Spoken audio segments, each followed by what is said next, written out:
Bom, gente, hoje vamos com o assunto estudo dos gases, certo?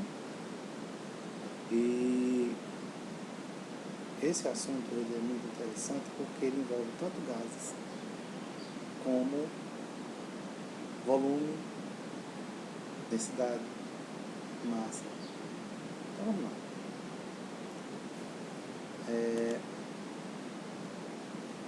Quem descobriu a teoria desses gases foram esses dois físicos, o Boltzmann e o Maxwell. Eles é quem criaram a teoria cinética dos gases, que é usada até hoje, né? E ela, inicialmente, ela foi criada para explicar as propriedades e o comportamento no interior desses gases. A teoria cinética dos gases, ela diz que o composto gasoso é formado por inúmeras moléculas, que elas estão de forma desordenada e em alta velocidade. Isso porque os gases, eles, a pressão normal, eles têm essa agitação por conta das moléculas que não se juntam, ou seja, elas se espalham, elas se movem, né? Então, é uma maneira também de identificar o grau de agitação desses gases através da temperatura. Essas moléculas, elas, no caso, o tamanho das moléculas, ele não vai ser mensurado, até porque o que vai ser estudado vai ser o movimento dessas moléculas e não o material que forma essas moléculas ou como elas estão postas, né? Como vocês podem ver aí, o gás ocupa todo o espaço onde ele está, certo? E em diversas direções. Por exemplo, no estado sólido, essas moléculas elas estão juntas, né? Estão tão juntas que não há movimento. Por isso que o sólido é inerte, né? Já no estado líquido, elas vão estar um pouquinho soltas, não vão estar tão juntas como no sólido, um pouquinho soltas, então elas já vão ter um pouco de liberdade. E no estado gasoso elas vão estar completamente soltas, né? Vão estar completamente separadas, tendo um movimento maior desses gases, dessas moléculas, aliás, na forma gasosa. Essas moléculas de gases, elas interagem entre si e colidem umas com as outras. E isso é chamado de movimento retilíneo uniforme.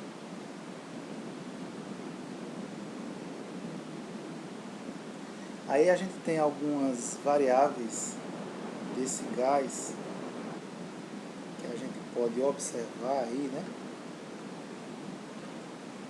Aqui as variáveis desses gases que a gente pode observar. O gás ele é definido por três expressões: ou pressão, ou volume, ou temperatura. Isso aí a gente vai ver mais na frente detalhado, né? Assim a gente pode ter a pressão, o volume e a temperatura em que um gás se encontra no momento em que a gente vê esse gás. E a gente vai denominar isso como seu estado.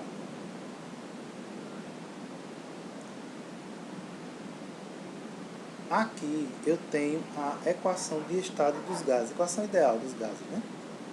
Tem a pressão, temperatura, volume, como a gente já tinha visto, e o número de moléculas, que vocês estão vendo aí, né? O número de moléculas é o que vai ter cada molécula que faz parte do gás, né? E a gente vai observar também que pressão, volume e temperatura vão haver casos em que um vai depender do outro e casos em que um vai influenciar o outro.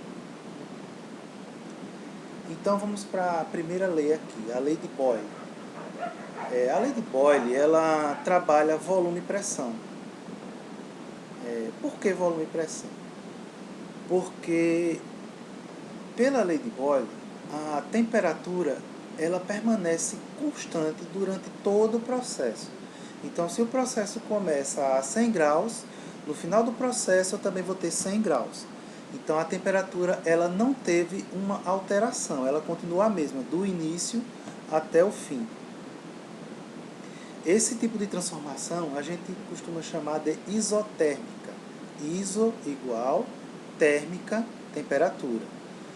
Então é a fase em que eu vou ter um processo em que a temperatura não vai mudar, ela vai permanecer constante, e vai haver aí uma mudança de volume ou pressão.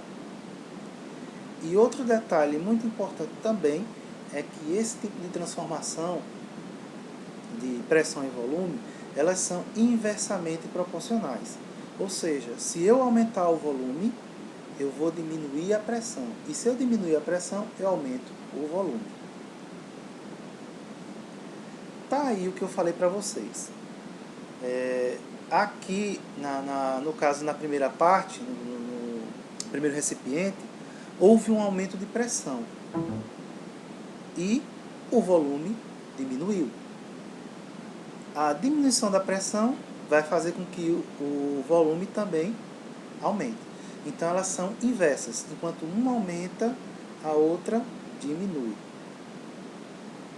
Certo? Então, nós temos uma fórmula. É a nossa primeira fórmula já, né? Pressão 1 vezes volume 1 igual a pressão 2 vezes volume 2. Lembrando que esse tipo de transformação, que é a isotérmica, a temperatura ela permanece constante.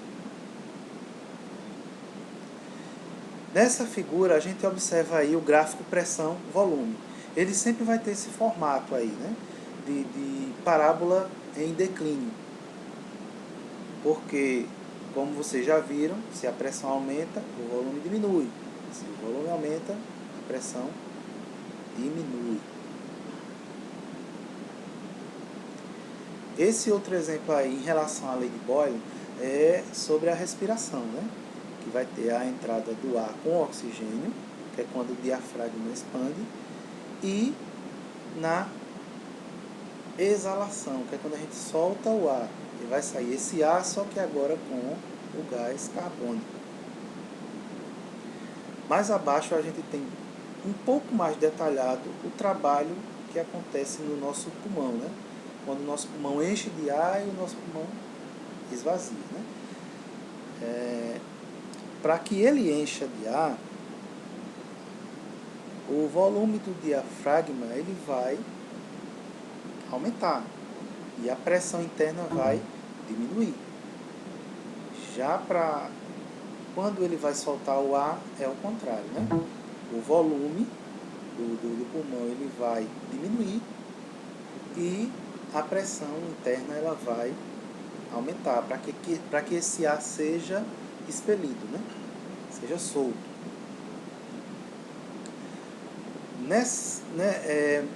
Agora nós temos a lei de Charles.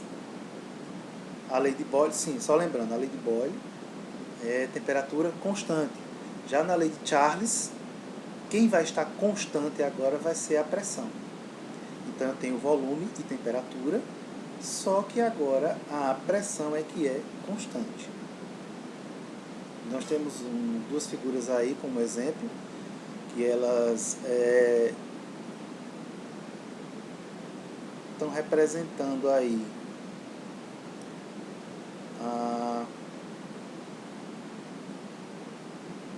essa pressão, né, que ela continua constante. Na água gelada o balãozinho ele murchou e na água fervente o balãozinho ele aumentou de tamanho. Isso por conta da variação da temperatura. Na isotérmica era uma transformação inversamente proporcional, ou seja, um aumenta, outro diminui. Agora, no volume e temperatura, a gente tem uma transformação diretamente proporcional. Se eu aumento o volume, minha temperatura também aumenta. Se eu diminuo o volume, minha temperatura também diminui. Ou seja, quanto maior a temperatura, maior será a velocidade das moléculas desse gás e vice-versa. Aqui nós temos a lei de Charles ainda, que a gente vai chamar de isobárica, né? Que é a isobárica, como a gente conhece. O volume de um gás é diretamente proporcional à temperatura, desde que a pressão do gás seja constante. Ou seja, como eu já disse, a pressão ela continua a mesma, né? Ela não muda, é constante. E abaixo tem a fórmula, que é o volume 1 sobre a temperatura 1, que é igual ao volume 2 sobre a temperatura 2. Outro detalhe dessa transformação é que a temperatura ela tem que ser usada em Kelvin. Ela não pode ser usada em graus centígrados. Se ela estiver em graus centígrados, a gente tem que transformar ela em Kelvin. Vamos supor um exemplo na questão, ele pede a temperatura final em graus centígrados. Ou seja, você não usa ela em graus centígrados. Você transforma a que você tem em Kelvin, acha o valor em Kelvin e só depois é que você transforma ela em graus centígrados. Certo? É uma dica.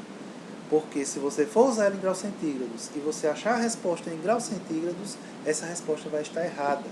Porque você tem que transformar em Kelvin e no final é que você transforma em graus centígrados.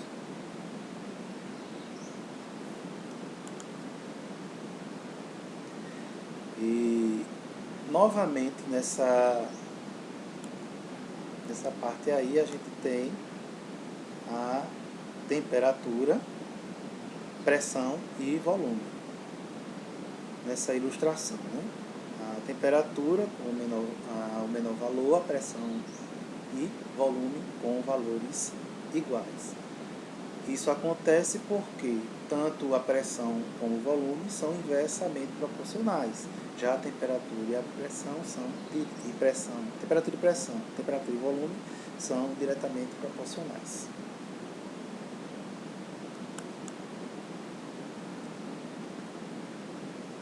Nós vamos à terceira lei, que é a lei de Charles de Gay-Lussac. Essa terceira lei, que é a transformação isocórica ou isovolumétrica, como já está dizendo o nome, volumétrica, agora o volume ele permanece constante para que a pressão e a temperatura possam ser usadas. E, novamente eu repito, como na transformação anterior, pressão e temperatura são diretamente proporcionais. Se eu aumento a pressão, a temperatura também aumenta. Isso porque o volume agora é constante.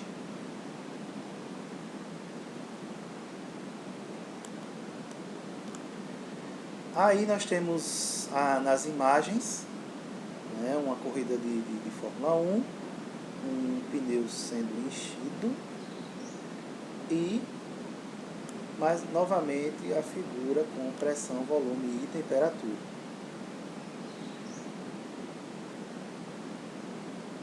Em todos esses casos, a gente está usando a pressão e a temperatura. Ou seja, aumentando a pressão, a gente também aumenta a temperatura.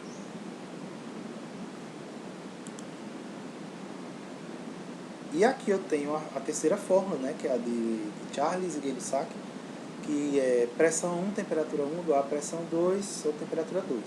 Lembrando novamente que a temperatura ela tem que ser transformada em Kelvin, se ela não foi transformada, e se caso a questão peça para ser em graus centígrados a resposta, se transforma em Kelvin, no final você transforma em graus centígrados. E aí eu tenho esse resumo entre as transformações isotérmica, isobárica e isovolumétrica. E juntando essas três fórmulas, eu vou ter a equação geral dos gases, que é onde eu vou ter pressão, volume e temperatura. Certo? Vou ter as três aí, pressão, volume e temperatura. Paul Emily Clapeyron. Esse camarada foi quem criou a equação que a gente conhece hoje na química como equação de Clapeyron. Tem até um ditadozinho que a gente usa para poder lembrar dela. Aí nesse quadro abaixo a gente tem o valor do R. Esse R é uma constante que pode ser em ATM, que é atmosferas, mmHg, que é milímetros de mercúrio, ou kPa, que é quilopascal. A que a gente vai usar mais vai ser essa ATM, mas vão haver questões em que vocês vão encontrar milímetros de mercúrio.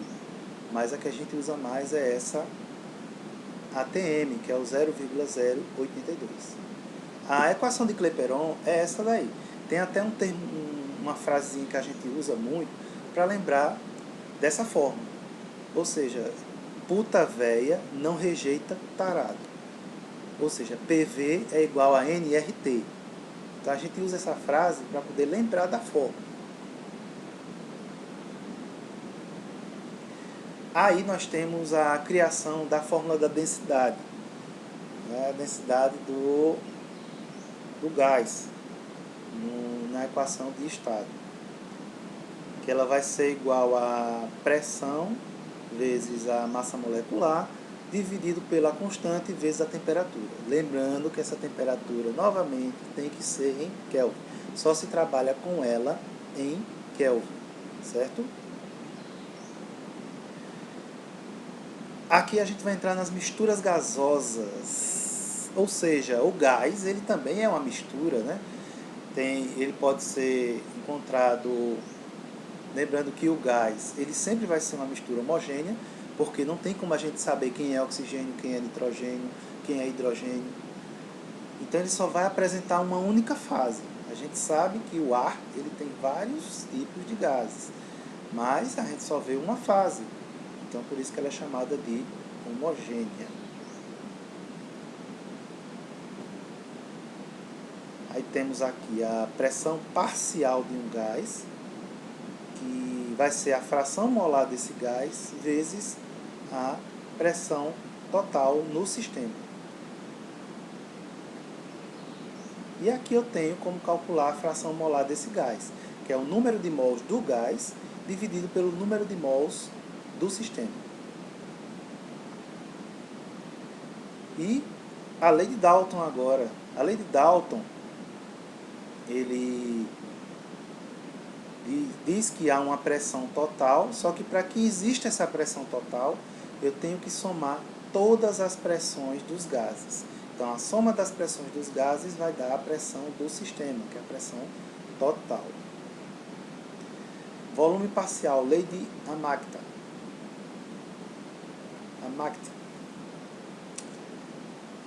Volume desse gás vai ser igual a fração molar desse gás também, vezes o volume do sistema, né? O volume total do sistema.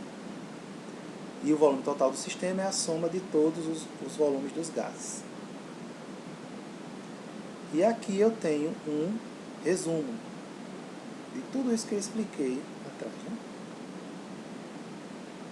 Está aqui a lei volumétrica de Gay-Lussac. Essa lei volumétrica, ela conta com a soma de dois gases e essa soma ela vai me dar uma molécula. A soma de dois gases que vai me dar uma molécula.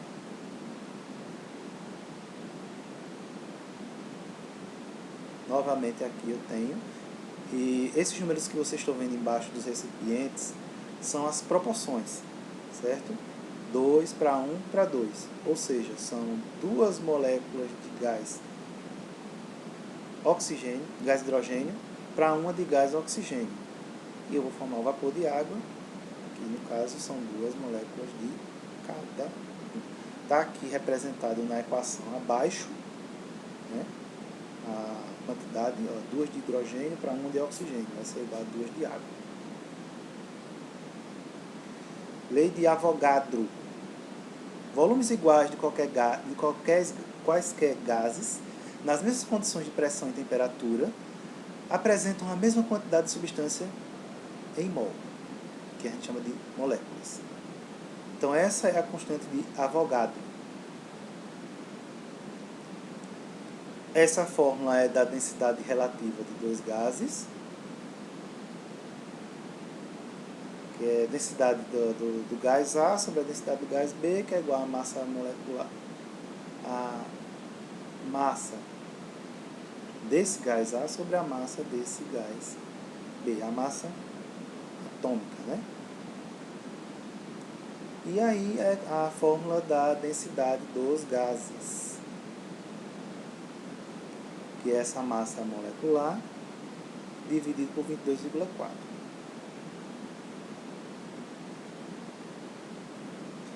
E só lembrando a vocês, em relação a Avogadro, que a constante dele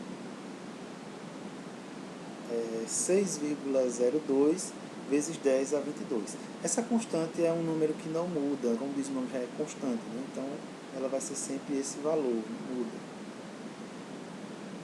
E a densidade relativa de gases, que é o último assunto dessa parte aí. Eu vou dar um adiantamento do que vem pela frente com essa difusão e efusão gasosa.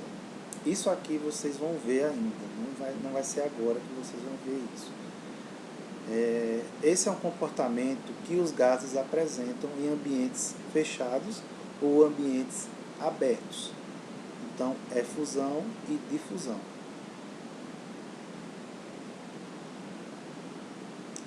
Tá aqui as figuras. Primeiro a efusão. Na efusão,